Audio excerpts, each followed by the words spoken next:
J'aimerais dire d'abord deux mots de l'idée centrale de notre épistémologie génétique, parce qu'elle est presque toujours mal comprise. Les uns me prennent pour un empiriste, et même pour un néo-behavioriste, comme l'a fait Berlin, parce que je soutiens que la connaissance part de l'action exercée sur les objets. Or, une action sur les objets, c'est pas du tout la même chose que tirer la connaissance des objets eux-mêmes. Il y a donc là une première confusion. Les autres me trouvent au contraire néo-maturationnistes ou même innéistes, étant donné que je fais appel à l'action du sujet. Mais ils oublient que l'action du sujet, c'est justement une action sur les objets qui a par conséquent interaction et pas action à sens unique. Autrement dit, je ne suis ni empiriste ni innéiste, mais je suis constructiviste. C'est-à-dire que je pense que la connaissance est affaire de continuelle construction nouvelle par interaction avec le réel et ne sont pas préformées. Il y a créativité continuelle. J'aimerais donc montrer en quoi la connaissance n'est pas préformée, ni dans les objets, ni dans le sujet, mais qu'il y a toujours auto-organisation et par conséquent une continuelle construction et reconstruction. Eh bien, pourquoi ne suis-je pas empiriste? L'empiriste pense que la connaissance est une sorte de copie des objets, une copie fonctionnelle, comme disait Hull. Or, ça n'est jamais une copie. Elle est toujours une assimilation, c'est-à-dire une interprétation par intégration de l'objet dans des structures antérieures du sujet. Le meilleur exemple qu'on puisse donner pour justifier cette thèse, c'est l'étude du dessin lui-même chez l'enfant, étant donné que le dessin, par définition, est une copie d'un modèle.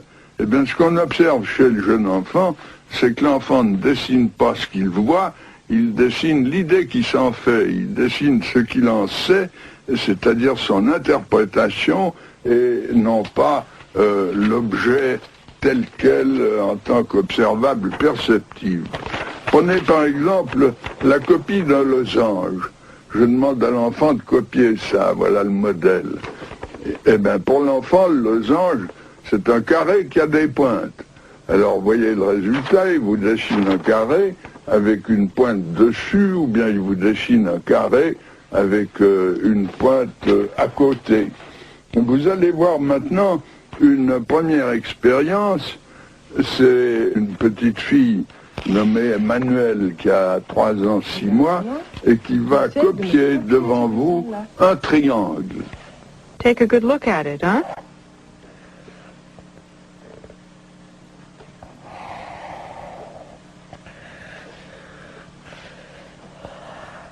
Like that. Like that? And then the corners here. Little what? Little point here, see? Yes. Ce triangle, elle le conçoit comme une sorte de carré auquel elle rajoute 3 pointes.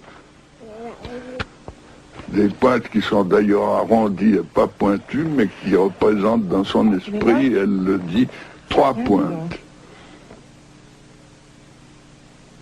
Autrement dit, critique de l'empirisme, la connaissance n'est jamais uniquement moulée sur les observables, elle ne consiste pas en observables purs, mais toujours en interprétation par assimilation à des structures préalables. D'autre part, pourquoi ne suis-je pas innéiste ou a prioriste? Eh bien, prenez l'histoire des sciences. Toute l'histoire des mathématiques est une construction continuelle. En partant des nombres naturels, 1, 2, 3, 4, il a fallu des siècles pour construire l'ensemble des nombres entiers avec les négatifs. En partant des rationnels, il a fallu attendre jusqu'à Pythagore pour découvrir les irrationnels. Ça signifie que ces connaissances ont été construites. Elles ne sont pas préformées. Si on les croyait préformées, comme le pense Chomsky avec sa candeur biologique, eh bien, il faudrait penser que les mathématiques sont déjà là d'une manière implicite ou innée chez le bébé, mais pas seulement chez le bébé, chez l'animal. Il faudrait remonter jusqu'aux invertébrés et aux protozoaires pour y voir la source des mathématiques.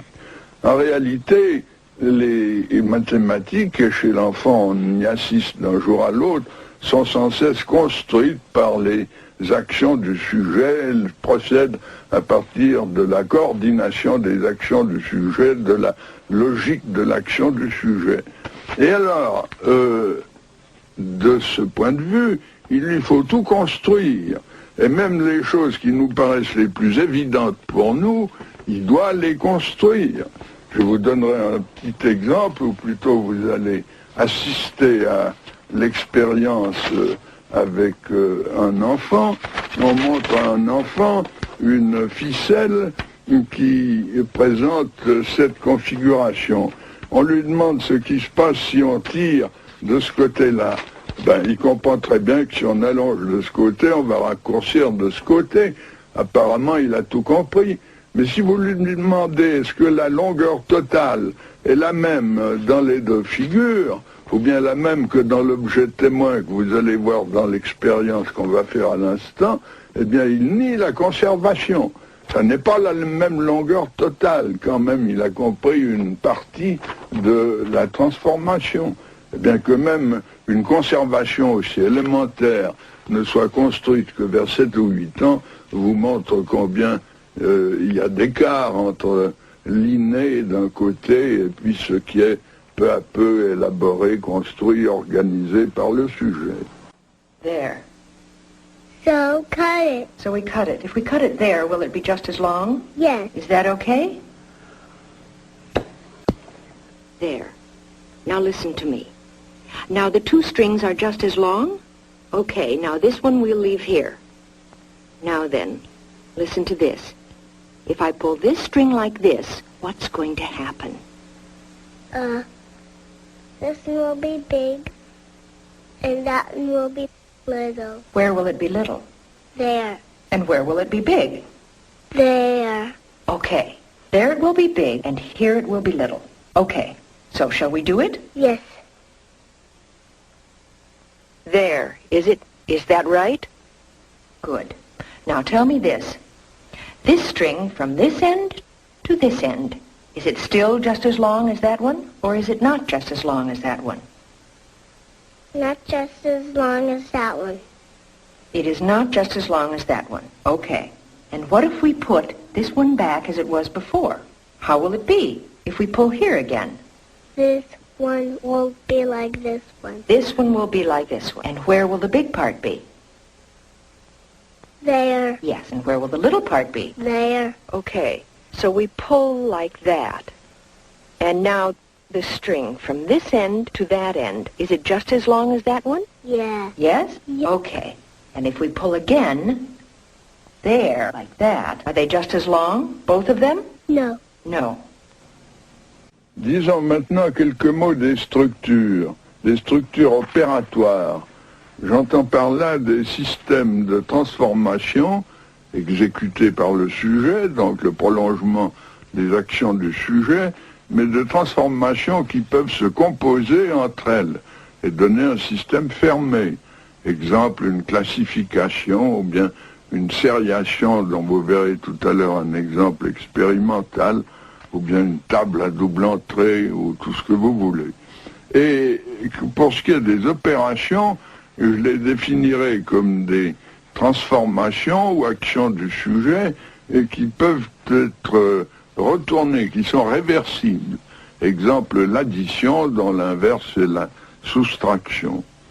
Or, nous avons étudié longuement les structures dès les stades des avant le langage et à partir du langage.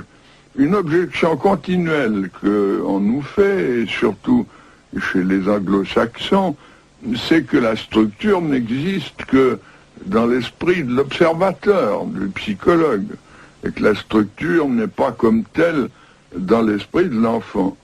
Eh bien, à cela, j'ai une réponse qui me paraît bonne, c'est que je définis la structure comme étant ce que l'enfant sait faire et non pas ce qu'il en pense. Il ne fait pas du tout lui-même une théorie de la structure, bien entendu, mais il exécute des actions et nous constatons, nous, que ce qu'il sait faire dans ces actions est bien coordonné et surtout que cela lui permet d'en tirer par déduction des conséquences auxquelles il n'avait pas pensé, comme nous allons le voir tout à l'heure à propos de la sériation. Autrement dit, la structure, c'est en fait un ensemble de pouvoirs coordonnés que le sujet a acquis et dont le théoricien peut formuler les lois d'une manière abstraite, mais dans l'esprit de l'enfant, ça n'a rien d'abstrait, ça n'a même rien de théorique, c'est l'ensemble de ces pouvoirs coordonnés entre eux. Nous allons constater, d'abord voir comment se constitue une structure qu'est la sériation. Yes. They're like stairs, aren't they? Okay. I'm going to give you these sticks here, and you try to put them together so they make stairs. Okay? Put them there, okay? Good. I'm spreading them out a little bit. Les jeunes enfants, antérieurement aux opérations, au niveau préopératoire, se bornent à faire des couples, des petits et des grands. Et le premier des sujets que vous allez voir, Barbara, à 3 ans, 6 mois, ne se borne à disposer ses bâtons qu'en petits et en grands. Little ones go there. The little ones go there? And the big ones? There. Well then, put them... Can you show me once again, a little louder? The big one's here, the big one's here, the big one's here, the big one's here, the little one's here. Yes, that's fine. You put the big ones here and then the little ones here. That's fine. Yes, that's fine. You put the big ones here and then the little ones here. That's fine.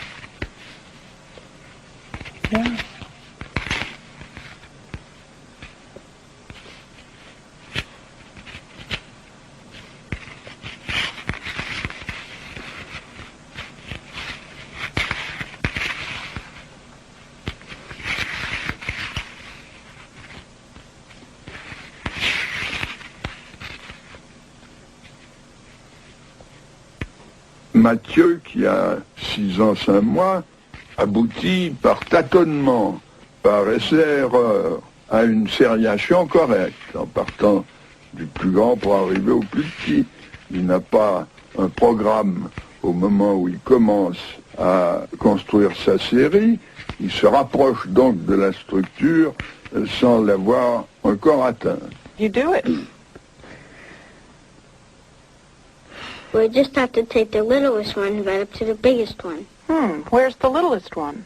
This one. This one? And the biggest one? This one? Yes. First I'm going to stand them all up and see which one is the biggest.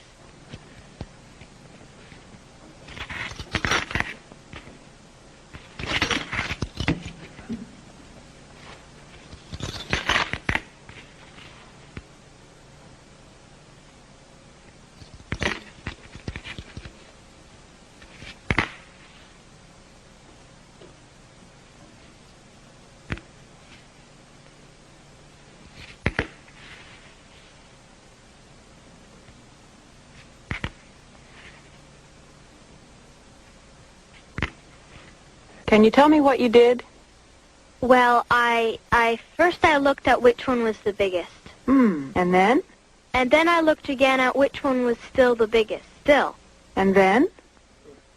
And then I saw that it made stairs, that there, so I put that one after, and there it was. Catherine, qui a 9 ans, elle, possède la structure. Elle emploie une méthode opératoire pour la construire. Elle dit, j'ai regardé lequel était le plus grand, et puis ensuite, lequel était encore le plus grand, et ainsi de suite. Elle prend toujours le plus grand de tous ceux qui restent. Autrement dit, dès la construction de la série, elle aboutit à une méthode exhaustive sans avoir besoin de tâtonnement. Eh bien, de cette conquête d'une structure, elle peut tirer des conséquences nouvelles auxquelles elle n'avait jamais pensé. Then this one. 7? 7. You counted them fast, hmm? Yes, I did 3 plus 4, I looked. And how many of the sticks are there that are smaller than this one?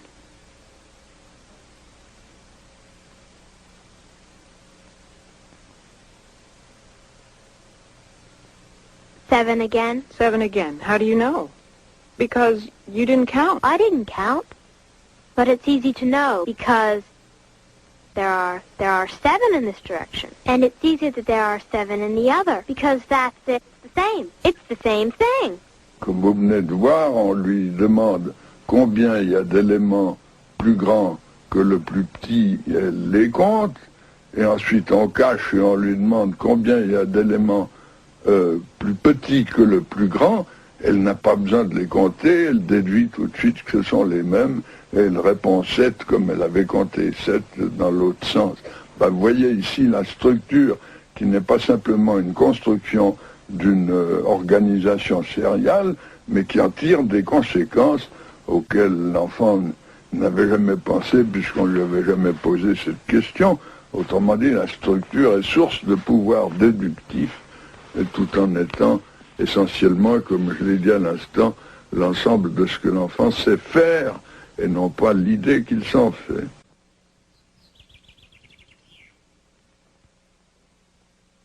Si les connaissances ne sont pas préformées ni dans l'objet, comme le croit l'empirisme, ni dans le sujet, comme le croit l'innéisme, il y a alors construction successive. Et le développement de l'intelligence, à cet égard, apparaîtra comme une série de constructions qui prolonge l'embryogénèse, qui prolonge l'épigénèse, la formation de l'organisme lui-même. Et ces constructions successives, et par le fait même qu'elles sont successives, marquent alors une série de paliers hiérarchiques que nous appellerons des stades. Et en gros, nous pouvons, des stades, ou si vous préférez, des niveaux. En gros, nous pouvons distinguer 4 grands stades. Les premiers se manifestent avant le langage, c'est le niveau de l'intelligence sensorimotrice. Ensuite, c'est le niveau des premières représentations avec l'aide du langage, mais sans encore atteindre les opérations au sens que nous avons défini tout à l'heure. Ce sera la période préopératoire, dont vous venez de voir des exemples à propos de la sériation avant que l'enfant atteigne l'opération. Ensuite, nous avons le niveau des opérations que nous appellerons concrètes, parce qu'elles portent sur des objets manipulés ou manipulables pour l'enfant. Et puis finalement, il y a un niveau supérieur où l'enfant peut raisonner sur des hypothèses aussi bien que sur des objets, et que nous appellerons les opérations formelles. Eh bien, pour étudier ces stades, nous présentons à l'enfant des séries de petits problèmes. Problèmes de série, comme on l'a vu, problèmes de volume, comme vous allez le voir dans des expériences tout à l'heure. Mais ces problèmes sont absolument nouveaux pour l'enfant. Il n'y a jamais réfléchi. Avant de se trouver face à un psychologue, s'était jamais posé ces questions-là. Alors on pourrait s'attendre à ce que les réponses de l'enfant soient d'une infinie diversité, soient absolument multiples, dispersées, et surtout soient inventées ad hoc dans chaque situation particulière, par chaque sujet particulier. Eh bien, ce qui est au contraire d'étonnement et d'étonnant, et cet étonnement, je l'ai depuis 50 ans que je travaille dans ce domaine, ce qu'il y a d'extraordinaire, c'est qu'au même âge, des enfants d'un même milieu, j'entends par milieu la collectivité adulte, les enfants d'un même âge, en gros, donnent toujours les mêmes réponses. Il y a une convergence étonnante. Et puis, d'autre part, par exemple, ce que vous avez vu sur la sériation, vous pouvez le voir chez tous les enfants préopératoires, etc. Et puis, le second fait très surprenant, c'est que on retrouve, il y a des différences donc d'un âge au suivant, mais on retrouve toujours le même ordre de succession. C'est-à-dire que ces stades sont séquentiels, il faut passer par l'un pour pouvoir arriver au suivant. Bien entendu, les âges peuvent varier d'un milieu social à un autre, et on a fait de multiples expériences de psychologie comparée dans des sociétés toutes différentes des nôtres. On a étudié nos stades en Afrique, on les a étudiés chez les Indiens d'Amérique du Nord, en Asie, etc. C'est toujours la même succession. Les âges peuvent varier suivant le milieu. Prenons un exemple de variation, ce sont les recherches faites en Iran. Chez les petits écoliers de Téhéran, les âges sont les mêmes que chez les petits écoliers de Genève. Tandis que les mêmes questions posées à de petits analphabètes de la campagne ou de la montagne donnent des réponses qui sont en retard d'environ 3 ans par rapport aux citadins et aux scolarisés, mais l'ordre de succession est toujours le même, c'est-à-dire qu'on retrouve les mêmes stades. Alors, ces stades, j'aimerais les illustrer en vous montrant la succession des réactions en face d'un problème qui est le problème de reproduire un volume avec une maison, un édifice dont la base change. We'll say it's the ocean, this blue cardboard. Huh? We'll say it's the ocean. You know the ocean? Have you ever seen the ocean? And in the ocean we put some islands. They're islands. Oh, yes. Okay? Yes. A big one. A big one. Yes. And on one island we built a house. You see, it just fits on the island. It's built on the whole island, but it doesn't go off it. Now, what I'd like for you, with these blocks, you build a house, too, on that island here. On the whole island, but without going off it, And I'd like that house to have just as much room as this one here. Okay. Do you understand? Just as much room as in this one. More? Just as much. Okay? Go ahead.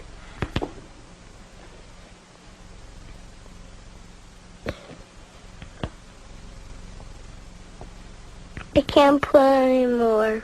Yes, that's fine.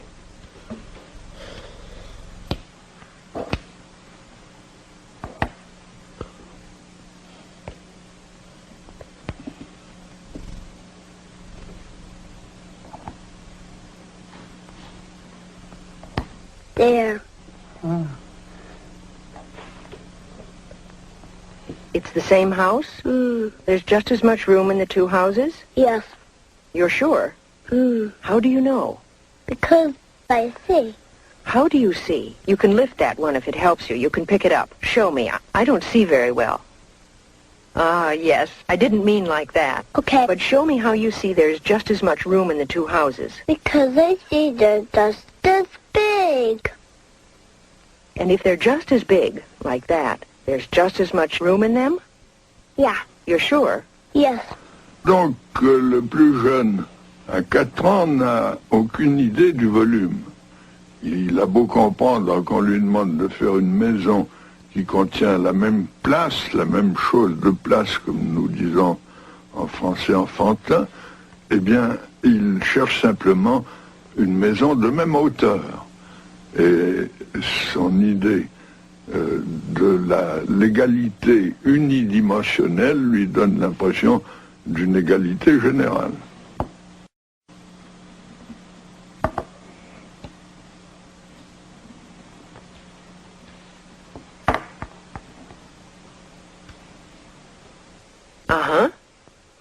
So there has to be just as much room in the house you build as in that one.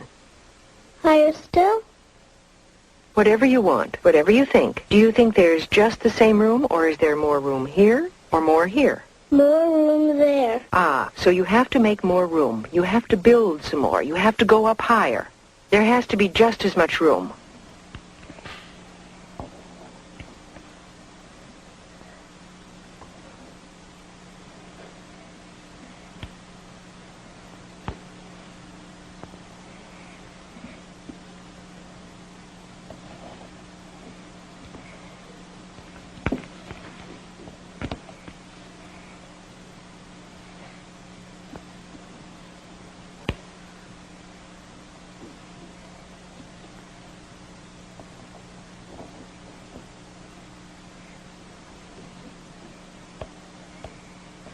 Do you think that there's just as much room there and there, or not?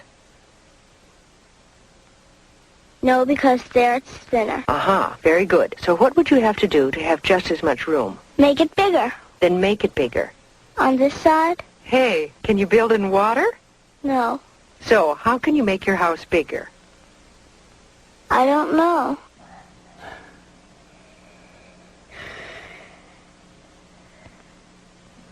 A minute ago, you told me there isn't just the same room in these two houses. No. Where is there more room? Here. Okay, so you have to make more room in the other house. Yeah. So how can you do it? I'll give you some blocks and you build some more. On top, then? Yes? You want to? Yeah. Okay, go ahead.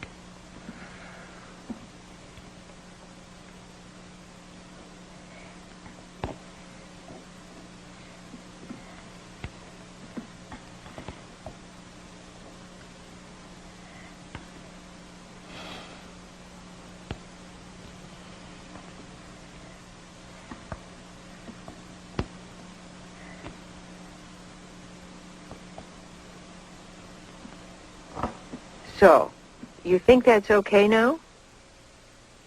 A little bit more. A bit more? Go ahead.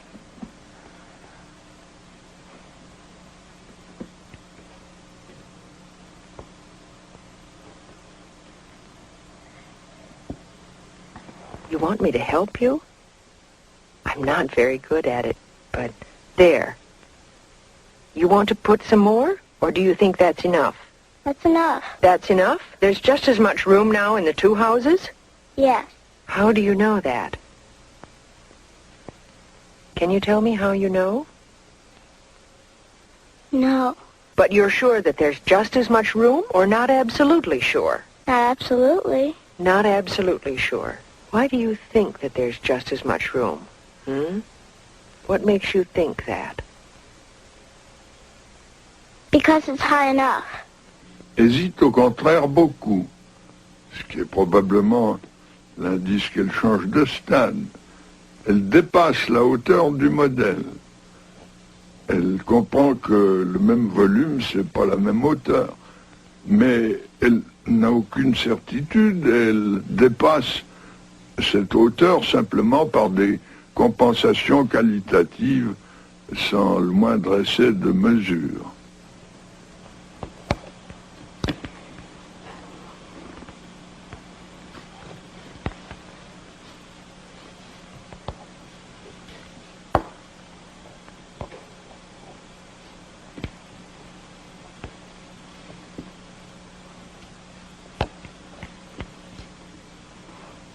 There. Okay. We'll straighten it out so it doesn't fall. So, there's just as much room as in this one? I think so. I'd like you to be sure.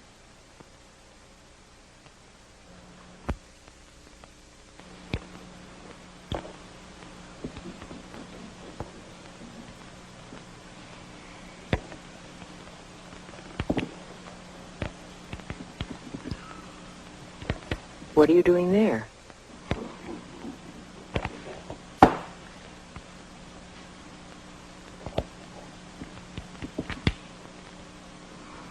There, I'm sure. That way you're sure? Okay. How are you sure? What did you do there to be sure? Well, that's exactly the right size of a square. Yes. So that high, that makes that the size of the square more. Yes. So that's better. So what you're saying, if I got it right, it's just as high No, it's more. at first, and then it's the same size as the square on top? Yeah. Is that it? Yeah. That's what you meant? Okay, and that's how you're sure that there's just as much room? Yes. 6 ans et demi, au contraire, vous montre un début de mesure. Il comprend que le dépassement de la hauteur du modèle est nécessaire, et il y a à cet égard plus de problème pour lui, mais il fait des compensations quantitatives qui demeurent insuffisantes. Il mesure en cube unité, un point c'est tout.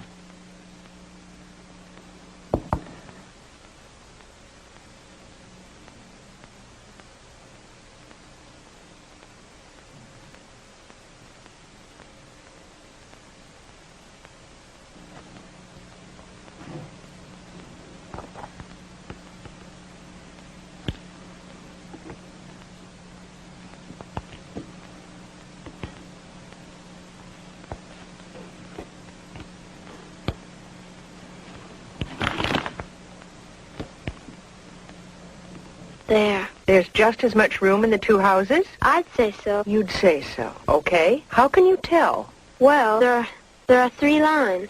And then I looked at the lines. Where are there 3 lines? Explain it to me. There. 1, 2, 3. Okay, those big lines there. And then there are 3 of them? I can put them. Yes, show it on this side, maybe. There. There. It's the same 3. And then there's 3 lines on top, and I can put them there. Yes. Can you show me the lines on top? Can you put them there? Those? The Yeah. last 3? Yeah? So the last 3 are these 3 lines? Yeah. Okay. And then the first ones, that's to make it as high as the house? Yeah.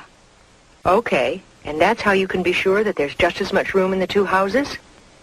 No, because there I didn't do all the sides. Ah, so then what? I have to put 3 more. 3 more.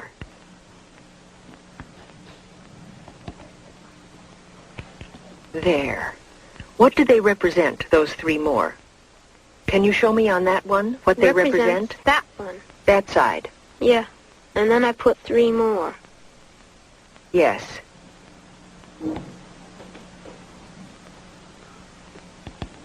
They represent this side. So now you have which ones that are done? That one, that one, that one. I only have to do that one. Okay.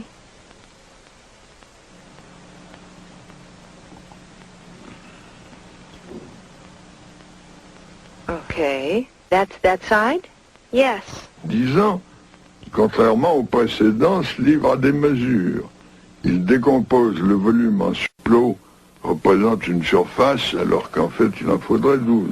It's the same volume. Yes.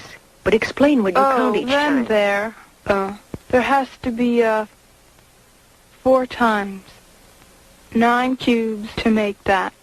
4 times 9 cubes. Because 9 cubes, what does that represent? Well, the surface of that. A slice. Yes. Show me the slice. All right, all the way around. And then there have to be 4 to make the whole building. Good. So go ahead.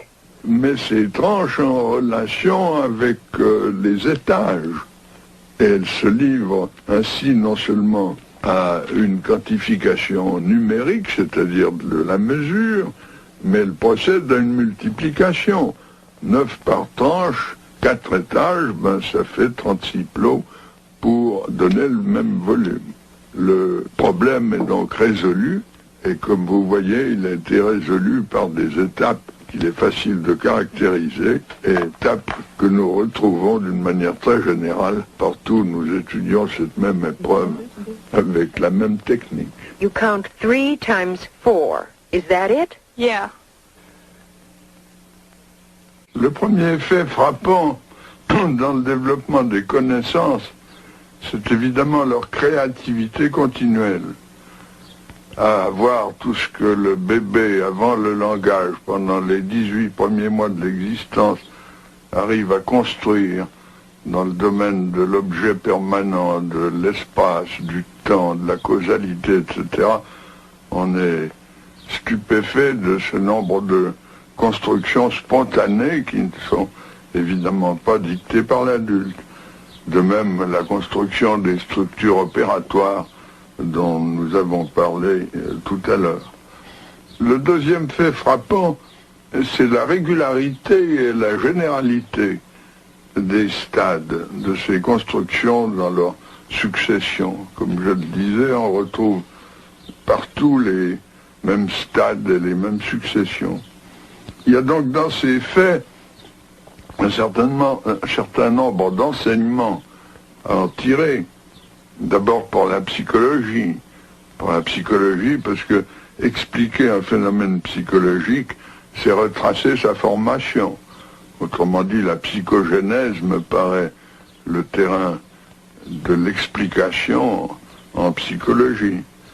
En second lieu, bien entendu, il y a des applications pédagogiques possibles. En troisième lieu, il y a un grand enseignement épistémologique, c'est-à-dire qu'en voyant comment la connaissance se construit, nous comprenons mieux sa nature. Et nous sommes en train, avec mon collègue Garcia, qui est un grand physicien, de chercher, d'écrire un volume ensemble et de chercher les mécanismes communs entre la construction des connaissances élémentaires chez l'enfant et la construction des connaissances en général dans l'histoire des sciences. Et ces mécanismes communs, on en trouve pas mal. Pensez aux notions de conservation, aux structures opératoires, aux modes d'abstraction, etc. Par ailleurs, nous continuons naturellement nos recherches. Nous sommes loin d'avoir terminé ces explorations.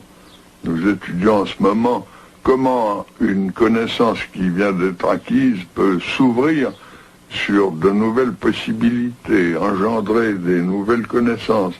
Et nous étudions par ailleurs comment ces nouvelles connaissances finissent par devenir nécessaires, c'est-à-dire comment s'élabore la nécessité logique et logico-mathématique.